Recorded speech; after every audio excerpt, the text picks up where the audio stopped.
Good morning. Accounting ratios നമ്മുടെ next ചാപ്റ്ററാണ്. Chapter 7 accounting ratios. എന്താണ് അക്കൗണ്ടിങ് റേഷ്യോ എന്ന് നോക്കാം. First one meaning and definition.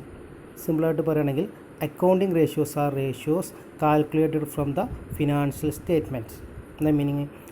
Financial സ്റ്റേറ്റ്മെൻറ്റിന് ബേസ് ചെയ്തിട്ട് നമ്മൾ കാൽക്കുലേറ്റ് ചെയ്യുന്ന റേഷ്യോക്ക് പറഞ്ഞ പേരാണത് അക്കൗണ്ടിങ് റേഷ്യോ. നമുക്കറിയാമല്ലോ 1:5, 5:3 എന്നൊക്കെ പറഞ്ഞ പോലെ. ഓക്കെ, നെക്സ്റ്റ് ഒരു ഡെഫിനിഷൻ ഉണ്ട്. According to J Batty, the term accounting ratio is used to describe the significant relationship which exist between figures shown in the balance sheet, profit and loss account, in a budgetary control system or in any other part of the accounting organisation. എന്താ meaning? അതായത് financial സ്റ്റേറ്റ്മെൻറ്റിൻ്റെ എക്സാമ്പിളായിട്ട് balance ഷീറ്റോ profit and loss അക്കൗണ്ടോ ബാക്കി ഏതെങ്കിലും financial സ്റ്റേറ്റ്മെൻറ്റിൻ്റെ ഒരു പോർഷനും മറ്റു പോർഷനും തമ്മിൽ ഒരു കമ്പാരിസൺ നടത്താൻ വേണ്ടിയിട്ട്, അല്ലെങ്കിൽ ഫിഗേഴ്സുകൾ തമ്മിൽ ഒരു കാൽക്കുലേഷൻ നടത്താൻ വേണ്ടിയിട്ട് യൂസ് ചെയ്യുന്നതാണ് എന്ത് അക്കൗണ്ടിങ് റേഷ്യോ എന്ന് പറഞ്ഞാൽ. അക്കൗണ്ടിങ് പർപ്പസിന് വേണ്ടി നമുക്ക് ഈസി ആയിട്ട് കാൽക്കുലേറ്റ് ചെയ്യാൻ വേണ്ടി യൂസ് ചെയ്യുന്ന റേഷ്യോസാണ് എന്ത് അക്കൗണ്ടിങ് റേഷ്യോസ്. ഓക്കെ, നെക്സ്റ്റ് നോക്കാം. Meaning of ratio analysis. Ratio analysis techniques of analysis, comparison, interpretation of financial statement. It include following 4 steps. നോക്കാം, എന്താണ് റേഷ്യോ അനാലിസിസ് എന്ന് പറഞ്ഞാൽ? എന്താണ് അക്കൗണ്ടിങ് റേഷ്യോ യൂസ് ചെയ്ത് കണ്ട്, അല്ലെങ്കിൽ അക്കൗണ്ടിങ് റേഷ്യോ യൂസ് ചെയ്യുന്ന ഒരു ടെക്നിക്കാണ് എന്ത് റേഷ്യോ അനാലിസിസ്. കമ്പാരിസന് വേണ്ടി പരസ്പരം കമ്പാരിസൺ എന്ന് പറഞ്ഞാൽ താരതമ്യം ചെയ്യുക. ഇൻ്റർപ്രിറ്റേഷൻ, നമുക്കൊരു എന്താ പറയുക, അതിനൊരു കൺക്ലൂഷൻ കിട്ടുക, ഇൻ്റർപ്രിറ്റേഷൻ കിട്ടാൻ വേണ്ടി, അല്ലെങ്കിൽ ഫിനാൻഷ്യൽ സ്റ്റേറ്റ്മെൻറ്റിനെ പറ്റി നമുക്കൊരു കൺക്ലൂഷനോ അല്ലെങ്കിൽ കമ്പാരിസൺ നടത്താൻ വേണ്ടിയിട്ടോ യൂസ് ചെയ്യുന്ന ഒരു ടെക്നിക്സാണ് എന്ത് റേഷ്യോ അനാലിസിസ് എന്ന് പറഞ്ഞത്. It include following 4 steps. ഈ 4 സ്റ്റെപ്പ് വഴിയാണ് നമ്മൾ ഫിനാൻഷ്യൽ അല്ലെങ്കിൽ റേഷ്യോ അനാലിസിസ് ചെയ്യുന്നത്. First, selection of relevant data, calculation of ratios, comparison of ratio, interpretation of ratio. അത് നമുക്ക് എന്താണോ നമ്മൾ കമ്പാരിസൺ ചെയ്യുന്നത്, അല്ലെങ്കിൽ നമ്മൾ എന്താണോ നമ്മൾ ഉദ്ദേശിക്കുന്നത്, അത് എക്സാമ്പിളായിട്ട് പറയാം, 2 വർഷത്തെ പ്രോഫിറ്റ് ആൻഡ് ലോസ് അക്കൗണ്ട് തമ്മിൽ കമ്പാരിസൺ നടത്താണ്, അല്ലെങ്കിൽ ഒരു പ്രോഫിറ്റ് ആൻഡ് ലോസ് അക്കൗണ്ടിൻ്റെ സെയിൽസും പർച്ചേസും തമ്മിലുള്ള റേഷ്യോ കണ്ടുപിടിക്കാനാണ് ഉദ്ദേശിക്കുന്നത്. ഓക്കെ, അപ്പോൾ നമ്മൾ ആദ്യം എന്ത് ചെയ്യും? Selection of relevant data, purchase എത്രയാണ്, സെയിൽസ് എത്രയാണെന്നുള്ള ഫിഗേഴ്സ് നമ്മൾ കണ്ടുപിടിക്കാനാണ് selection of relevant data select ചെയ്യുക. പിന്നെ കാൽക്കുലേഷൻ ഓഫ് റേഷ്യോസ്, എന്നിട്ട് പർച്ചേസിൻ്റെയും സെയിൽസിൻ്റെയും എത്ര റേഷ്യോ ഉണ്ടെന്ന്. ഫോർ എക്സാമ്പിൾ, പർച്ചേസ് ഒരു 10,000 ഉണ്ട്, നമുക്ക് സെയിൽസ് ഒരു 20,000 ഉണ്ടെങ്കിൽ അതിൻ്റെ റേഷ്യോ എത്ര ആയിരിക്കും? 1:2 എന്നുള്ള രീതിയിലായിരിക്കും. അപ്പോൾ അതാണ് calculation of ratio. Then comparison of ratio 1:2 എന്ന് നോക്കാം. അപ്പോൾ നമുക്കറിയാം പർച്ചേസിൻ്റെ ഡബിളാണ് എന്ത് സെയിൽസ്. അപ്പോൾ നമുക്ക് എന്ത് ചെയ്യാം? അതൊരു കമ്പാരിസൺ ആക്കിയിട്ട് കാൽക്കുലേറ്റ് ചെയ്യാം. Then interpretation of ratio. Interpretation എന്ന് പറഞ്ഞാൽ അതിന് കിട്ടുന്ന നിഗമനത്തിലേക്ക് നമ്മളെത്തും. എന്താണ് അതിൻ്റെ മീനിങ്? കമ്പാരിസൺ നടത്തിയതിന് ശേഷം നമുക്കറിയാം കമ്പനി നല്ല രീതിയിലാണ് പോകുന്നത്. കാരണം പർച്ചേസിനെക്കാട്ടി കൂടുതലായിട്ട് നമുക്ക് സെയിൽസ് ഉണ്ട് അല്ലേ. 1:2 ഉള്ളത് കൊണ്ട് പർച്ചേസ് 10,000 രൂപ ആണെങ്കിൽ സെയിൽസ് നമുക്ക് 20,000 രൂപ ഉണ്ട്. അപ്പോൾ ബിസിനസ് ഡബിളാണ്, നല്ല രീതിയിൽ മുന്നോട്ട് പോകേണ്ടത് നമുക്ക് മനസ്സിലാക്കാൻ പറ്റും. ഇതാണ് 4 step. Selection of relevant data, നമുക്ക് എന്താണോ ആവശ്യമായിട്ടുള്ളത് ആ റെലവൻറ്റ് ഡാറ്റ നമ്മൾ സെലക്ട് ചെയ്യുക. ദെൻ കാൽക്കുലേഷൻ ഓഫ് റേഷ്യോ, ആ രണ്ടിൻ്റെ റേഷ്യോസ് കാൽക്കുലേറ്റ് ചെയ്യുക. അതിന് നമ്മൾ കുറേ മെത്തേഡ് യൂസ് ചെയ്യുന്നത് നമുക്ക് ഈ ചാപ്റ്ററിൽ നമുക്ക് പഠിക്കാം. പിന്നെ നെക്സ്റ്റ് കമ്പാരിസൺ ഓഫ് റേഷ്യോസുകൾ തമ്മിൽ കമ്പയർ ചെയ്യുക. ദെൻ നമുക്ക് ഇൻ്റർപ്രിറ്റേഷൻ ഓഫ് ഡാറ്റകൾ വെച്ചിട്ട് എന്ത് ചെയ്യാം? നമുക്ക് ഇൻ്റർപ്രിറ്റ് ചെയ്യാം. ഓക്കെ, നെക്സ്റ്റ് ടോപ്പിക്കാണ് objectives or purpose of accounting ratio അല്ലെങ്കിൽ റേഷ്യോ അനാലിസിസ്. എന്തൊക്കെയാണ് ഈ റേഷ്യോ അനാലിസിസിൻ്റെ ഒബ്ജക്റ്റീവ്സ് ആയിട്ട് നമുക്ക് പറയാൻ പറ്റുക? നോക്കാം. ഫസ്റ്റ് ഒന്ന്, to study the short term solvency of a firm. ഒരു ഫേമിൻ്റെ സോൾവൻസി, ഷോർട്ട് ടേം സോൾവൻസി എന്നാൽ ഒരു കമ്പനിയുടെ ഒരു ചുരുങ്ങിയ കാലയളവിൽ, സോൾവൻസി എന്ന് പറഞ്ഞാൽ പണത്തിലേക്ക് അല്ലെങ്കിൽ തിരിച്ചടക്കാൻ പറ്റുന്ന എന്താ പറയുക, റീപേയ്മെൻറ്റ് പവറിന് പറഞ്ഞ പേരാണ് സോൾവൻസി. ഒരാളെ കയ്യിൽ നമ്മൾ ക്യാഷ് മേടിച്ചാൽ നമുക്ക് തിരിച്ചു കൊടുക്കാൻ പറ്റുമോ ഇല്ല നമുക്കറിയില്ല. അതുപോലെ കമ്പനിക്ക് ഉണ്ടാവും. ഒരു കമ്പനി ലോൺ കൊടുത്തു കഴിഞ്ഞാൽ, ഒരു കമ്പനിക്ക് ആരെങ്കിലും ലോൺ കൊടുത്തു കഴിഞ്ഞാൽ ആ കമ്പനിക്ക് തിരിച്ചടക്കാനുള്ള കഴിവുണ്ടോ എന്ന് നോക്കാൻ വേണ്ടിയിട്ടാണ് എന്ത് യൂസ് ചെയ്യുന്നത്. നേരത്തെ പറഞ്ഞ പോലെ സെയിൽസും പർച്ചേസും തമ്മിൽ 1:2 ആണെന്നുണ്ടെങ്കിൽ കമ്പനിക്ക് ഡബിൾ ലാഭമാണ്. അപ്പോൾ ആ കമ്പനിക്ക് എന്ത് ചെയ്യാൻ പറ്റും, സോൾവൻസി റേഷ്യോ ഹൈ ആണെന്ന് പറയാൻ പറ്റും. അപ്പോൾ അവർക്ക് തിരിച്ചെടുക്കാനുള്ള കപ്പാസിറ്റി ഉണ്ടെന്ന്. അതാണ് ഒന്നാമത്തെ objectives. To study the short term solvency of a firm, to study the long term solvency of a firm. ഒന്ന് ഷോർട്ട് ടൈമാണ്, ഒന്ന് ലോങ് ടൈമാണ്. അതായത് ലോങ് ടൈം എന്ന് പറയുമ്പോൾ ബാങ്ക് നമ്മൾ ഒരു 10 ലക്ഷം 50 ലക്ഷം നമ്മൾ ലോൺ എടുത്തു കഴിഞ്ഞാൽ അത് തിരിച്ചെടുക്കാൻ പറ്റുന്നുണ്ടോ എന്ന് ആ ബാങ്കുകളെ നോക്കൽ ഈ കമ്പനിയുടെ ഈ റേഷ്യോ അനാലിസിസ് ഒക്കെ കമ്പയർ ചെയ്തിട്ടാണ്. Next third one two determine the profitability of a firm. നേരത്തെ പറഞ്ഞ പോലെ ആ കമ്പനിയുടെ പ്രോഫിറ്റ് കൂടുതലാണോ ഇല്ലെന്ന് പറയുമ്പോൾ നേരത്തെ സെയിൽസും പർച്ചേസും തമ്മിൽ 1:2 ആണെന്ന സമയത്ത് പർച്ചേസിനെക്കാട്ടി ഡബിളാണ് സെയിൽസ് എങ്കിൽ ആ കമ്പനിക്ക് എന്താണ് പ്രോഫിറ്റ് ആണെന്ന് കണ്ടുപിടിക്കാൻ പറ്റും. To measure the performance of a ഫേമിൻ്റെ പെർഫോമൻസ് ഡബിളാണോ അല്ലെങ്കിൽ നല്ല രീതിയിലാണോ താഴ്ന്ന രീതിയിലാണോ പോകണമെന്ന് കണ്ടുപിടിക്കാനാണ്. To facilitate the process of financial forecasting എന്നാണ്. ഈ ഭാവിയിൽ നമുക്ക് ഈ ഫിനാൻഷ്യൽ ഫോർകാസ്റ്റ് പറഞ്ഞാൽ ഫ്യൂച്ചറിൽ നമ്മൾ ഫോർകാസ്റ്റ് പറഞ്ഞാൽ അപ്വേഡിങ് എന്നുള്ളതാണ്. അപ്പോൾ ഫ്യൂച്ചറിൽ നമുക്ക് ഇത് യൂസ് ചെയ്ത് കണ്ട് അല്ലെങ്കിൽ ഈ റേഷ്യോ യൂസ് ചെയ്ത് കണ്ട് നമുക്ക് എന്ത് ചെയ്യാൻ പറ്റും, പുതിയ കാര്യങ്ങളൊക്കെ ചെയ്യാൻ പറ്റും. അതായത് ആണെങ്കിൽ നല്ല എന്ത് ചെയ്യാൻ നമുക്ക് കൂടുതലായിട്ട് വികസിപ്പിക്കാൻ പറ്റും. കമ്പനി എന്തിന് ഡൗൺ ആണെങ്കിൽ നമുക്ക് എന്ത് ചെയ്യാൻ പറ്റും, കൺട്രോൾ ചെയ്യണം എന്നുള്ള കാര്യം. ടു ഫെസിലിറ്റി കമ്പാരിസൺ സിമ്പിളാണ്. കഴിഞ്ഞ വർഷത്തെ പ്രോഫിറ്റ് ഈ വർഷത്തെ പ്രോഫിറ്റ് നമ്മൾ എന്ത് ചെയ്യുക, കമ്പയർ ചെയ്യുക. അപ്പോൾ ചിലപ്പോൾ മേ ബി എന്തായിരിക്കും 1:3 എന്നായിരിക്കും അല്ലെങ്കിൽ 3:2 എന്നൊക്കെ ആയിരിക്കും. അപ്പോൾ നമുക്ക് എന്ത് ചെയ്യാൻ പറ്റും, അതിൻ്റെ ബേസിൽ നമുക്ക് കാൽക്കുലേഷൻ കമ്പാരിസൺ നടത്താൻ പറ്റും. To communicate the strength and weakness of a firm. ഒരു കമ്പനിയുടെ സ്ട്രെങ്ത്തും വീക്ക്നെസ്സും നമുക്ക് കണ്ടുപിടിക്കാൻ പറ്റും അല്ലേ. ഒരു കമ്പനിയുടെ സ്ട്രെങ്ത്തും വീക്ക്നെസ്സും എങ്ങനെ കണ്ടുപിടിക്കാം, എങ്ങനെയാണെന്ന് വെച്ചാൽ ഈ കമ്പാരിസൺ നടത്തിയാൽ നമുക്ക് എന്ത് ചെയ്യാൻ പറ്റും, റേഷ്യോ വെച്ച് കണ്ട് അല്ലേ. കഴിഞ്ഞ വർഷം നല്ല രീതിയിലായിരുന്നു പ്രോഫിറ്റ് അല്ലേ, ഈ വർഷം പ്രോഫിറ്റ് കുറവാണ്. അത് നമുക്ക് എന്ത് ചെയ്യാം, റേഷ്യോയിലേക്ക് മാറ്റി കഴിഞ്ഞാൽ നമുക്ക് കമ്പനിയുടെ സ്ട്രെങ്ത്തും വീക്ക്നെസ്സും കണ്ടുപിടിക്കാൻ പറ്റും. To enable manager decision making. ഇപ്പോൾ ഈ റേഷ്യോ വെച്ച് കണ്ട് അല്ലെങ്കിൽ ഈ ഫിഗേഴ്സ് വെച്ച് കണ്ട് മാനേജ്മെൻറ്റ് എടുക്കാൻ പറ്റും, ഡിസിഷന് എടുക്കാൻ പറ്റും. ഇനി what are the advantage of ratio analysis. First ഒന്ന് നോക്കുക, അഡ്വാൻറ്റേജ് മാനേജ്മെൻറ്റിന് എങ്ങനെയായിരിക്കും അഡ്വാൻറ്റേജസ് ഉണ്ടാവുക. മാനേജ്മെൻറ്റിന് ഡിസിഷൻ മേക്കിങ്ങിന് അല്ലെങ്കിൽ ഈ പുതിയ ട്രെൻഡ് കണ്ടുപിടിക്കാൻ അല്ലെങ്കിൽ എഫിഷ്യൻസി കണ്ടുപിടിക്കാൻ, കമ്മ്യൂണിക്കേറ്റ് ചെയ്യാൻ, കൺട്രോൾ ചെയ്യാൻ, ഇൻ്റർഫേം ആൻഡ് ഇൻട്രാഫേം കമ്പാരിസൺ, ഇതിനൊക്കെ എന്ത് ചെയ്യാൻ പറ്റും, നമുക്ക് റേഷ്യോ അനാലിസിസ് മാനേജ്മെൻറ്റിന് ഹെൽപ്ഫുള്ളായിരിക്കും. Then next advantage to share holders and ഇൻവെസ്റ്റേഴ്സിനും ഷെയർ ഹോൾഡേഴ്സിന് എങ്ങനെയായിരിക്കും ബെനിഫിറ്റ് ഉണ്ടാവുക നോക്കാം. ഇൻവെസ്റ്റേഴ്സിന് ഒരു കമ്പനിയുടെ റേഷ്യോ അനാലിസിസ് കണ്ടു കഴിഞ്ഞാൽ പല കമ്പനിയുടെ റേഷ്യോ അനാലിസിസ്, ഇപ്പോൾ എൻ്റെ കയ്യിൽ 10 ലക്ഷം രൂപ ഉണ്ട്, എനിക്ക് എവിടെ ഇൻവെസ്റ്റ് ചെയ്യണമെന്ന് അറിയില്ല. ഇപ്പോൾ എ എന്നൊരു കമ്പനിയുണ്ട്, ബി എന്നൊരു കമ്പനിയുണ്ട്. എ എന്ന കമ്പനിയുടെ റേഷ്യോ അനാലിസിസ് വളരെ ഹൈ ആണ്, ബി എന്ന കമ്പനിയുടെ റേഷ്യോ അനാലിസിസ് വളരെ ലോ ആണ്. അപ്പോൾ എനിക്ക് ഏറ്റവും കൂടുതൽ പ്രോഫിറ്റബിലിറ്റി കിട്ടുന്ന ഫേം ഏതാണോ അവിടെ ആയിരിക്കും ഞാൻ ഇൻവെസ്റ്റ് ചെയ്യുക. അപ്പോൾ ഷെയർ ഹോൾഡേഴ്സിന് അവർക്ക് ഇൻവെസ്റ്റ് ചെയ്യുമ്പോൾ ബെസ്റ്റ് കമ്പനി ഏതാണെന്ന് കണ്ടുപിടിക്കാൻ ഇത് ഹെൽപ്പ് ചെയ്യും. ദ നെക്സ്റ്റ് അവരെ ഈ ഓരോ കമ്പനിയുടെയും ഷെയർ ഹോൾഡേഴ്സിന് എന്ത് ചെയ്യാൻ പറ്റും, അവരുടെ കമ്പനിയുടെ പെർഫോമൻസ് ഇവാലുവേറ്റ് ചെയ്യാൻ പറ്റും അല്ലേ. ഓക്കെ, നെക്സ്റ്റ് നോക്കാൻ പറ്റും calculate the price of the share whole. അപ്പോൾ ഒരു കമ്പനിക്ക് എന്ത് ചെയ്യുക, ഒരു കമ്പനിയുടെ ഷെയറിൻ്റെ പ്രൈസ് കൂടുന്നുണ്ടോ കുറയുന്നുണ്ടോ എന്നൊക്കെ ഈ റേഷ്യോ അനാലിസിസ് വെച്ച് കണ്ട് ഷെയർ ഹോൾഡേഴ്സിന് ഈസി ആയിട്ട് കണ്ടുപിടിക്കാൻ പറ്റും. നെക്സ്റ്റ് മൂന്നാമത് ക്രെഡിറ്റേഴ്സിന് എന്തൊക്കെയായിരിക്കും, ക്രെഡിറ്റേഴ്സിന് സിമ്പിളായിട്ട് പറയുകയാണെങ്കിൽ ക്രെഡിറ്റേഴ്സിന് പൈസ കൊടുത്തു കഴിഞ്ഞാൽ തിരിച്ച് കിട്ടുമെന്ന് അറിയാൻ വേണ്ടിയിട്ട് ഈ റേഷ്യോ അനാലിസിസ് യൂസ് ചെയ്യുക. നേരത്തെ പറഞ്ഞ ലിക്വിഡിറ്റി സോൾവൻസി റേഷ്യോ അല്ലെങ്കിൽ സോൾവൻസി റേഷ്യോ യൂസ് ചെയ്ത് കഴിഞ്ഞാൽ ദെൻ ഒരു കമ്പനിയുടെ സ്ട്രെങ്ത്തും വീക്ക്നെസ്സും ക്രെഡിറ്റേഴ്സിന് പെട്ടെന്ന് കണ്ടുപിടിക്കാൻ പറ്റും. ഓക്കെ, നെക്സ്റ്റ് എംപ്ലോയീസിന് എന്തൊക്കെ ബെനിഫിറ്റ് ഉണ്ടാവും.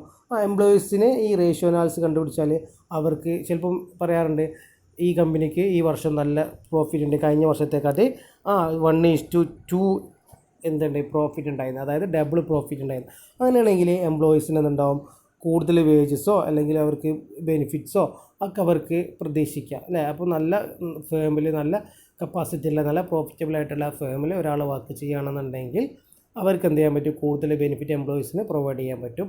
അതൊക്കെ എംപ്ലോയീസിന് ഈസി ആയിട്ട് കണ്ടുപിടിക്കാൻ പറ്റും. ദെൻ എംപ്ലോയീസിന് ജോബ് സെക്യൂരിറ്റി ഉണ്ടായിരിക്കും അല്ലേ.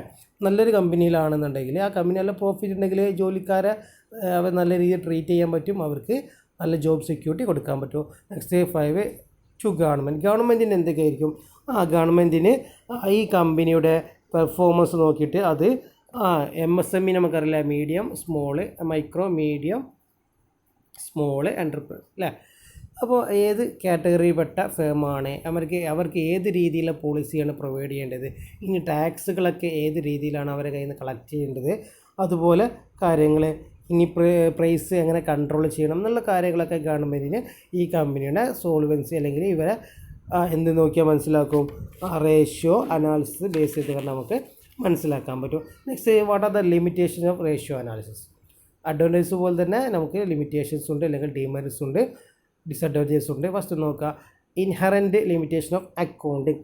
ഇവിടെ നമ്മൾ യൂസ് ചെയ്യുന്നത് റേഷ്യോ അനാലിസിസിലൊക്കെ യൂസ് ചെയ്യുന്നത് എന്താണ്, റെക്കോർഡിക്കലായിട്ടുള്ള കാര്യങ്ങളാണ് അല്ലേ. അതായത് profit and loss account, sales, അതിൻ്റെയൊക്കെ ഓൾറെഡി കഴിഞ്ഞിട്ട് പാസ്റ്റ് ആയിട്ടുള്ള കാര്യങ്ങളാണ് നമ്മളിവിടെ, പാസ്റ്റിൻ്റെ ബേസിലാണ് നമ്മളിവിടെ റെക്കോർഡ് ചെയ്യുന്നത്. അപ്പോൾ അതുകൊണ്ട് തന്നെ ഇതിന് ലിമിറ്റേഷൻ ഉണ്ടെന്ന് പറയാം. നമുക്ക് ഫ്യൂച്ചറിൽ എന്ത് ചെയ്യാൻ പറ്റില്ല, ഇതിൽ എന്ത് ചെയ്യാൻ പറ്റില്ല, ചേഞ്ച് ചെയ്യാൻ പറ്റില്ല അല്ലേ.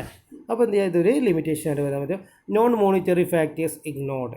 Next one non monetary factors എന്ന് പറഞ്ഞാൽ എന്താ, അപ്പോൾ എന്താണ് നോൺ മോണിറ്ററി ഫാക്ടേഴ്സ്, അതായത് ഒരാളെ loyalty, employees and employer relationship, അതുപോലെ അവരെ എന്താണ് ഹാർഡ് വർക്ക്, ഇതൊന്നും എന്ത് ചെയ്യണില്ല ഇവിടെ, എന്ത് ചെയ്യണില്ല, കൺസിഡർ ചെയ്യണില്ല. ഇവിടെ എന്താണ് എന്തുമാത്രം കൺസിഡർ ചെയ്യുന്നുള്ളൂ, മോണിറ്ററി ആയിട്ടുള്ള കാൽക്കുലേഷൻ മാത്രമേ കൺസിഡർ ചെയ്യൂ. അപ്പോൾ അതൊരു ലിമിറ്റേഷൻ ആയിട്ട് പറയാൻ പറ്റും. Then third one qualitative factors ignored. നേരത്തെ പറഞ്ഞ ഏകദേശം സെയിം പോയിൻ്റാണ്. Qualitative factors ignore, quantitative factors മാത്രമേ യൂസ് ചെയ്യുന്നുള്ളൂ അല്ലേ. അപ്പോൾ ഒരാൾ നന്നായിട്ട് ഹാർഡ് വർക്ക് ചെയ്യുന്നുണ്ട്, അല്ലെങ്കിൽ ഒരാൾ നന്നായിട്ട് പെർഫോം ചെയ്യുന്നുണ്ട്, ഒരാൾ നന്നായിട്ട് എന്ത് ചെയ്യുന്നുണ്ട്, ഫേവറായിട്ട് കമ്പനിക്ക് നിൽക്കുന്നുണ്ട്, ഇതൊന്നും എന്ത് ചെയ്യണില്ല ഇവിടെ കൺസിഡർ ഇല്ല. ഇവിടെ ക്വാണ്ടിറ്റേറ്റീവ് ഫാക്ടേഴ്സ് മാത്രമേ കൺസിഡർ ചെയ്യുന്നുള്ളൂ. നെക്സ്റ്റ് നോക്കുക, not a substitution for judgement. എന്താ എൻ്റെ meaning, substitution for a judgement, അതായത് ഇവിടെ എന്ത് മാത്രമേ ചെയ്യുന്നുള്ളൂ, ഈ റേഷ്യോ അനാലിസിസ് എന്നല്ല, ഒന്നിന് ബദലായിട്ട് ഒന്നിന് പകരമായിട്ട് നമുക്ക് യൂസ് ചെയ്യാൻ പറ്റില്ല. ജഡ്ജ്മെൻറ്റിന് പകരം, അതായത് ഇപ്പോൾ നമുക്ക് എന്തെങ്കിലും അത്യാവശ്യം ഉണ്ടെങ്കിൽ, അല്ലെങ്കിൽ നമുക്ക് എന്തെങ്കിലും മിസ്യൂസ് ചെയ്തിട്ടുണ്ടെങ്കിൽ, അല്ലെങ്കിൽ ഇതിന് ഈക്വലായിട്ട് വേറൊരു സൊല്യൂഷൻസ് അല്ലെങ്കിൽ സബ്സ്റ്റിറ്റ്യൂഷൻ എന്നുള്ള രീതിയിൽ നമുക്ക് ചെയ്യാൻ പറ്റില്ല. നമുക്ക് പാസ്റ്റ് ഡാറ്റകളെ ബേസിൽ മാത്രമേ ഈ കാര്യങ്ങൾ ചെയ്യാൻ പറ്റുള്ളൂ. അപ്പോൾ ഇതൊക്കെയാണ് ഇതിൻ്റെ ലിമിറ്റേഷൻസ് ആയിട്ട് നമ്മൾ കൺസിഡർ ചെയ്യുന്നത്. ഈ നെക്സ്റ്റ് നോക്കുക, classification or types of accounting ratio. പല രീതിയിലുള്ള എന്തുണ്ട് അക്കൗണ്ടിങ് റേഷ്യോസുകളാണ് നമുക്കിവിടെ, അക്കൗണ്ടിങ് റേഷ്യോസുകളാണ് നമുക്കിവിടെ പഠിക്കാനുള്ളത്. ഫസ്റ്റ് ഒന്ന് നോക്കാം, classification or types of accounting ratio. Ratios may be classified on the following vase.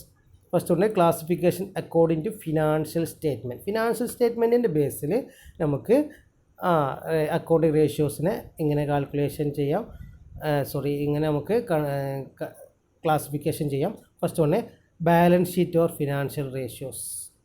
Balance ഷീറ്റിൻ്റെ ഷീറ്റിനെ ബേസ് ചെയ്തിട്ടാണ് നമ്മൾ ഉണ്ടാക്കുന്ന റേഷ്യോസ്. ദെൻ രണ്ടാമത്തത് B, profit and loss ratios. Profit and loss account use ചെയ്തിട്ടാണ് നമ്മൾ ഉണ്ടാക്കുന്ന ratios. Then combine or mixed ratio, both profit and loss account and balance sheet, അല്ലെങ്കിൽ വേറെ ഏതെങ്കിലും ലെഡ്ജേഴ്സ് കമ്പൈൻ ചെയ്തിട്ടാണ് അല്ലെങ്കിൽ മിക്സ്ഡ് ചെയ്തിട്ടാണ്ടുള്ള റേഷ്യോസ്. നെക്സ്റ്റ് നോക്കുക, രണ്ടാമത്തെ classification according to nature or function. നാച്ചറോ അല്ലെങ്കിൽ ഫങ്ഷൻ്റെ ബേസിൽ നമുക്ക് എന്ത് ചെയ്യാം, ആ റേഷ്യോസിനെ നമുക്ക് ക്ലാസിഫൈ ചെയ്യാം. അതിന് ഫസ്റ്റ് ഇമ്പോർട്ടൻ്റ് ആയിട്ടുള്ള കാര്യമാണ് liquidity ratio, leverage ratios, activity ratios, profitability ratios, market test ratio. അപ്പോൾ ഇതാണ് ഇമ്പോർട്ടൻ്റ് ആയിട്ടുള്ള റേഷ്യോസ്. അതെന്താണെന്ന് നമ്മൾ ഈ ചാപ്റ്ററിൽ ഡിസ്കസ് ചെയ്യും. ഇതാണ് ഇമ്പോർട്ടൻ്റ് ആയിട്ടുള്ള രണ്ട് ക്ലാസിഫിക്കേഷന്. ഒന്ന് first one classification according to financial statement, രണ്ടാമത്തെ classification according to nature or functions. അതിന് ഫസ്റ്റ് വൺ നോക്കാം, ക്ലാസിഫിക്കേഷൻ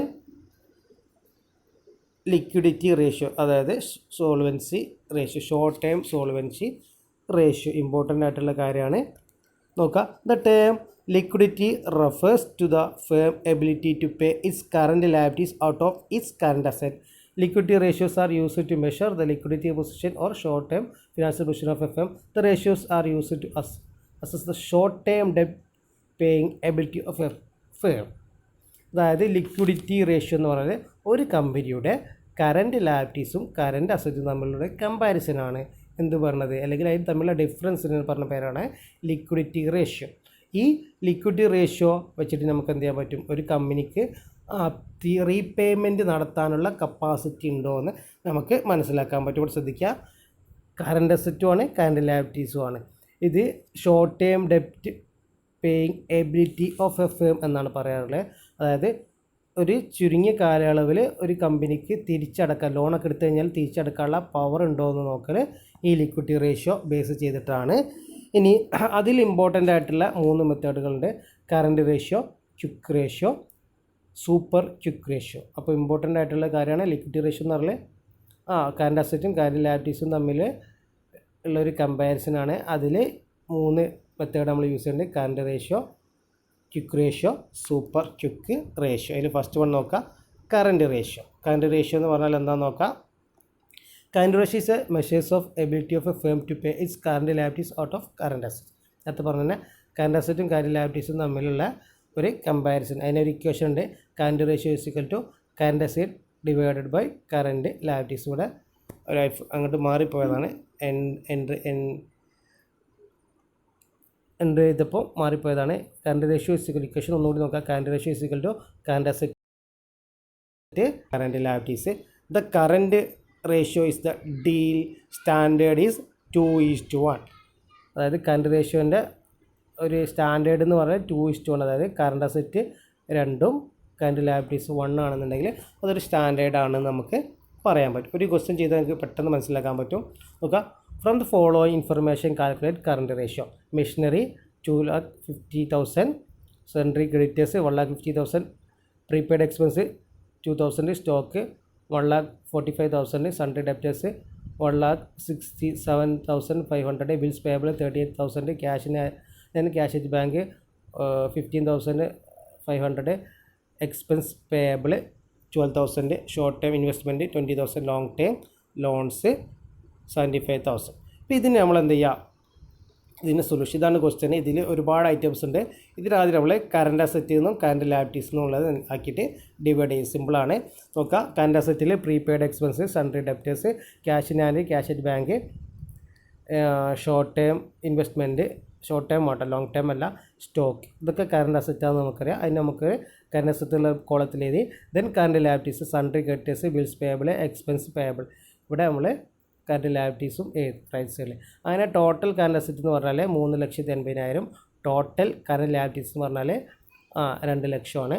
അപ്പോൾ നമ്മൾ ഇക്വേഷന് current ratio is equal to current asset divided by current liabilities, that is 3,50,000 divided by 2 lakh is equal to 1.75:1 എന്ന് നമുക്ക് കിട്ടും. അപ്പോൾ അതിൻ്റെ ഇൻ്റർപ്രിറ്റേഷൻ ആക്കിയതാ, അതിൻ്റെ ഒരു ഇൻ്റർപ്രിറ്റേഷൻ ആണ് അതിൻ്റെ ഒരു conclusion. The current ratio shows that for every ₹1 of current liabilities, there are current assets worth ₹1.75. The firm will not find much difficulty meeting its current liabilities. അതായത് നമുക്ക് ഐഡിയലായിട്ട് നമ്മൾ പറഞ്ഞിരുന്നു, ഐഡിയൽ കറണ്ട് റേഷ്യോ എന്ന് പറഞ്ഞാൽ 2:1 ആണ്. നമുക്കിവിടെ കിട്ടിയത് 1.75:1 ആണ്. അതായത് 2ന് 0.25ൻ്റെ ഡിഫറൻസ് ഉള്ളൂ. പക്ഷെ എന്നാലും വളരെ റിസ്ക് ഇല്ലാത്ത, എന്നാലും ഏകദേശം നല്ല രീതിയിൽ തന്നെ എന്ത് ചെയ്യാൻ പറ്റും, റീപേയ്മെൻറ്റ് നടത്താൻ പറ്റും. അതുകൊണ്ടാണ് ഇവിടെ നമ്മളിത് not find much difficult in meeting its current liabilities എന്ന് പറയാനുള്ള കാരണം. അപ്പോൾ ഇതാണ് സിമ്പിളായിട്ടുള്ള കാര്യമാണ്. നമ്മൾ കറണ്ട് റേഷ്യോ എന്ന് പറഞ്ഞാൽ നമ്മൾ ഇങ്ങനെ ഒരു ക്വസ്റ്റ്യൻ കിട്ടിക്കഴിഞ്ഞാൽ ആദ്യം ടോട്ടൽ കറണ്ട് അസറ്റിൻ്റെ എത്ര ഉണ്ട് നോക്കുക, എല്ലാം കൂടി ഒരു സൈഡിൽ എഴുതുക. ടോട്ടൽ കറണ്ട് ലയബിലിറ്റീസ് എത്ര ഉണ്ടെന്ന് എഴുതുക. എന്നിട്ട് ടോട്ടൽ കറണ്ട് അസറ്റിനെ ടോട്ടൽ കറണ്ട് ലയബിലിറ്റീസ് കൊണ്ട് ഡിവൈഡ് ചെയ്ത്